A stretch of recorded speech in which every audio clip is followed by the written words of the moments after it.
Hey guys, welcome back to our channel Vision Academy classes. Science की series में आपका स्वागत है। क्वेश्चन नंबर 41 दिया हुआ है आपको, भारतीय विज्ञान संस्थान कहाँ स्थित है? तो इसका आंसर रहेगा बेंगलोर में आपका भारतीय विज्ञान संस्थान स्थित है। क्वेश्चन नंबर 42 दिया हुआ है, पराध्वनिक विमानों की चाल होती है। ध्वनि की चाल से अधिक होती है पराध्वनिक विमानों की चाल। ठीक है, नाम से स्पष्ट है, पराध्वनिक यानी कि ध्वनि से परे, ध्वनि से ज़्यादा, जिनकी चाल ध्वनि से ज़्यादा होगी वो पराध्वनिक विमान कहलाते हैं, और इनकी चाल जो होती है ध्वनि की चाल से भी अधिक होती है। ठीक है, क्वेश्चन नंबर 41 दिया हुआ, 43 दिया हुआ है आपको, भू स्थिर उपग्रह की पृथ्वी से ऊंचाई कितनी होती है? तो 36,000 किलोमीटर ऊंचाई पर उपग्रह को लॉन्च किया जाता है, ताकि जैसे कि अभी टीवी जो चलती है आपकी, वो भी पृथ्वी के बाहर कुछ उपग्रह हमने सेट किए हुए हैं, उनकी वजह से आपकी टीवी तरंगें मिलती है और उससे टीवी चलती है आपकी। ठीक है, उनके सिग्नल के थ्रू आपकी टीवी चलती है।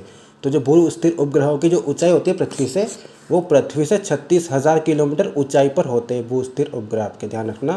क्वेश्चन नंबर 44 दिया हुआ है आपको, चिकित्सा शास्त्र के विद्यार्थियों को किसकी शपथ दिलाई जाती है?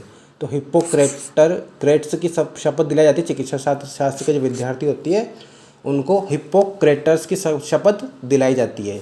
क्वेश्चन नंबर 45 दिया हुआ है आपको, कार में रेडिएटर का कार्य होता है इंजन को ठंडा करना। जो कार में रेडिएटर लगा होता है उसका कार्य क्या होता है? इंजन को ठंडा करता है। क्वेश्चन नंबर 46 दिया हुआ है आपको, मनुष्य के शरीर का ताप कितना होता है? तो 37 डिग्री सेल्सियस आपके मनुष्य के शरीर का ताप होता है। क्वेश्चन नंबर 47 है, दूरदृष्टि दोष से पीड़ित व्यक्ति को निकट की वस्तुएं दिखाई नहीं देती। जिसको दूरदृष्टि दोष होता है उसको पास की वस्तुएं दिखाई नहीं देगी, और जिसको निकट दृष्टि दोष होगा उसको दूर की वस्तुएं दिखाई नहीं देगी। जस्ट उल्टा होता है। अगर आपसे दूरदृष्टि दोष की बात की गई है तो ये नाम से तो लगता है कि दूर की वस्तुएं नहीं दिखाई देगी, पर इसका जस्ट उल्टा होता है। इसमें पास की वस्तुएं नहीं दिखाई देती है, और निकट दृष्टि दोष में नाम से स्पष्ट होता है कि पास की वस्तुएं नहीं दिखती होगी, पर पास की वस्तुएं तो दिखती है, पर दूर की वस्तु नहीं दिखती निकट दृष्टि दोष में। ठीक है, ये दोनों एक दूसरे के उल्टे हैं। दूर दृष्टि दोष मतलब आपके निकट की वस्तुएं नहीं दिखाई देगी, और निकट दृष्टि दोष में आपको निकट दृष्टि दोष में दूर की वस्तुएं नहीं दिखाई देती है। ठीक है, और दूरदृष्टि दोष में निकट की वस्तुएं नहीं दिखाई देती है। क्वेश्चन नंबर 48 दिया हुआ है, किताबों के ऊपर रखे किसी लेंस को ऊपर उठाने पर यदि मुद्रित अक्षरों का आकार बढ़ता हुआ दिखाई देता है तो लेंस कौन सा है? लेंस आपका उत्तल लेंस रहेगा। ठीक है, उत्तल लेंस में क्या होता है कि मान लो किसी भी किताब के ऊपर हम उस लेंस को रख देते हैं और उसे धीरे धीरे ऊपर उठाएंगे तो जो अक्षर है उस बुक के, उनका जो आकार है वो बड़ा होता हुआ दिखाई देगा, यानी कि दूर से देखने पर आपके अक्षर बड़े दिखाई देते हैं। तो ये उत्तल लेंस की वजह से होता है। ठीक है, क्वेश्चन नंबर 49 है आपका, यदि किसी लेंस से अक्षरों का आकार छोटा दिखाई देता है तो ये अवतल लेंस होगा। ठीक, इसका जस्ट उल्टा होगा। मान लो कोई लेंस है आपका, उसको किताब के पास रख दिया आपने और धीरे धीरे उसको उठा के ऊपर ले जा रहे हो और अक्षर छोटे होते जाते हैं, तो ये अवतल लेंस की वजह से होता है। ठीक है, और इसका जस्ट उल्टा आपका उत्तल लेंस की वजह से होगा। तारे टिमटिमाते, तारे किस वजह से टिमटिमाते? अपवर्तन के कारण आपके तारे टिमटिमाते हुए प्रतीत होते हैं आपके। ठीक है, तारे टिमटिमाते नहीं है पर अपवर्तन के कारण, क्योंकि जो उनकी किरणें आती है वो बीच में बहुत से धूल कणों से टकराती हुई आती है, तो वो उस वजह से आपको तारे टिमटिमाते हुए दिखाई देते हैं, जबकि तारे असलियत में टिमटिमाते हुए नहीं होते हैं। ठीक है, क्वेश्चन नंबर 51 दिया हुआ है, निम्नलिखित में से कौन एक आवेश रहित कण है? तो जो न्यूट्रॉन है ये आपका आवेश रहित कण है। ठीक है, आपके एक कण के अंदर 3 तरह के आवेश होते हैं, प्रोटॉन, न्यूट्रॉन और इलेक्ट्रॉन। ठीक, उसमें जो न्यूट्रॉन होता है ये आपका आवेश रहित कण होता है। ठीक है, क्वेश्चन नंबर 52 दिया हुआ है आपको, पौधे की आंतरिक संरचना का अध्ययन कहलाता है। पौधे की जो आंतरिक संरचना का अध्ययन कहलाता है उसे बोलते हैं शारीरिकी। ठीक है, शारीरिकी अध्ययन कहलाता है वो। क्वेश्चन नंबर 53 दिया हुआ है, निम्न में से किस रंग का अपवर्तनांक सबसे अधिक होता है? तो बैंगनी रंग का अपवर्तनांक सबसे अधिक होता है। ठीक है, पिछले लेक्चर में हमने पढ़ा था कि जो बैंगनी रंग का तरंग दैर्घ्य है वो सबसे कम होता है और लाल रंग का तरंग दैर्घ्य सबसे ज़्यादा होता है।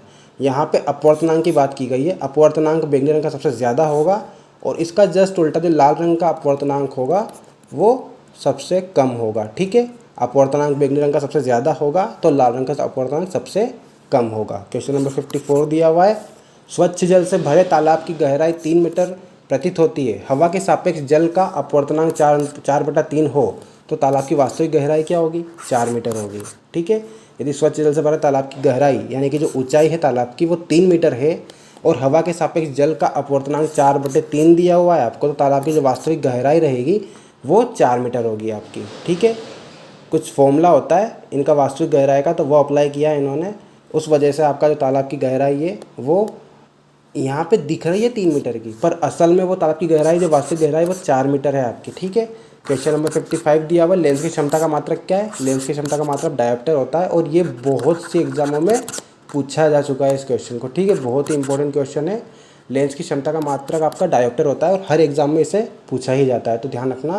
क्वेश्चन नंबर 56 दिया हुआ है आपको, राडार की कार्यप्रणाली निम्न सिद्धांत पर आधारित है। रेडियो तरंगों का परावर्तन, इस पर आधारित था कि राडार की कार्यप्रणाली। ठीक है, क्वेश्चन नंबर 57 दिया हुआ है, न्यूट्रॉन की गति के नियमों के अनुसार निम्न में से कौन सा कथन सत्य है। तो द्वितीय नियम से बल की परिभाषा ज्ञात की जाती है। ठीक है, जो द्वितीय नियम होता है आपका, इससे आपकी बल की परिभाषा मिलती है। बल की परिभाषा क्या होती है, F बराबर m है। ठीक, ये परिभाषा आपको कौन से नियम से मिलती है, न्यूटन के द्वितीय नियम से मिलती है आपको। ठीक है, ध्यान रखना, जो सेकेंड लॉ होता है आपका न्यूटन का, वो बल की परिभाषा देता है। ठीक है, डेफिनेशन ऑफ फोर्स, फोर्स की डेफिनेशन देता है आपका न्यूटन का द्वितीय नियम। इंपॉर्टेंट क्वेश्चन है। क्वेश्चन नंबर 58 दिया हुआ है, किसी पिंड के उस गुणधर्म को क्या कहते हैं जिससे वह सीधी रेखा में या विराम या एक समान गति की स्थिति में कभी भी किसी भी परिवर्तन का विरोध करता है। जड़त्व बोलते हैं उसे। ठीक है, पिंड का वो गुणधर्म जो अपनी स्थिति में परिवर्तन का विरोध करता है वो आपका जड़त्व कहलाता है। ठीक है, यदि हम किसी कोई सीधी रेखा है या विराम एक समान गति जो होती है उसमें अगर परिवर्तन करेंगे अपन, तो जो परिवर्तन का विरोध करेगा वो जो गुणधर्म है आपका, वो आपका जड़त्व होता है। ठीक है, क्वेश्चन नंबर 59 दिया हुआ है, लेज़र निम्न सिद्धांत पर कार्य करती है। विकिरण का उद्दीप्त उत्सर्जन, इस पर आपका लेज़र जो है वो कार्य करता है। ठीक, लेज़र किस सिद्धांत पर कार्य करता है, विकिरण का उद्दीप्त उत्सर्जन। क्वेश्चन नंबर 60 दिया हुआ है, दलदल में फंसे व्यक्ति को लेट जाने की सलाह दी जाती है क्योंकि क्षेत्रफल अधिक होने से दाब कम हो जाता है। ठीक है, कोई पर्सन दलदल में फंसा हुआ है तो वो क्या बोलते हैं उसे कि उस टाइम पे आप वहीं लेट जाओ। ठीक, उससे क्या होगा, पानी के ऊपर उनका क्षेत्रफल ज़्यादा हो जाएगा, तो उससे क्या होगा, दाब कम हो जाएगा। पानी के ऊपर उनका फैलाव ज़्यादा हो जाएगा यानी क्षेत्रफल अधिक हो जाएगा, तो उससे दाब आपका कम हो जाएगा। अगर एक जगह खड़ा रहा तो उनके वज़न की वजह से वो दलदल में फंसता जाएगा, और अगर वो झुक जाएंगे तो उनका जो क्षेत्रफल है वो अधिक हो जाएगा, इससे क्या होगा, दाब कम हो जाएगा, तो वो धीरे धीरे नीचे जाएंगे। ठीक, तो ये हमारा लास्ट क्वेश्चन था इस वीडियो का। आई होप आपको वीडियो पसंद आया होगा। अगर वीडियो पसंद आया तो प्लीज़ लाइक कीजिए और अपने सभी फ्रेंड्स को भी बताइए कि आपकी साइंस की क्लासेस स्टार्ट हो चुकी है, तो उन्हें भी सजेस्ट कीजिए। और जिन्होंने भी चैनल सब्सक्राइब नहीं किया, सब्सक्राइब कर लीजिए, पास में जो बेल आइकन से प्रेस कर दीजिए ताकि आपको आने वाली और भी वीडियोज़ के जो नोटिफिकेशन है वो आपको मिल जाए। तो मिलता है अगले वीडियो में, तब तक के लिए ध्यान रखिए अपना। Thank you guys.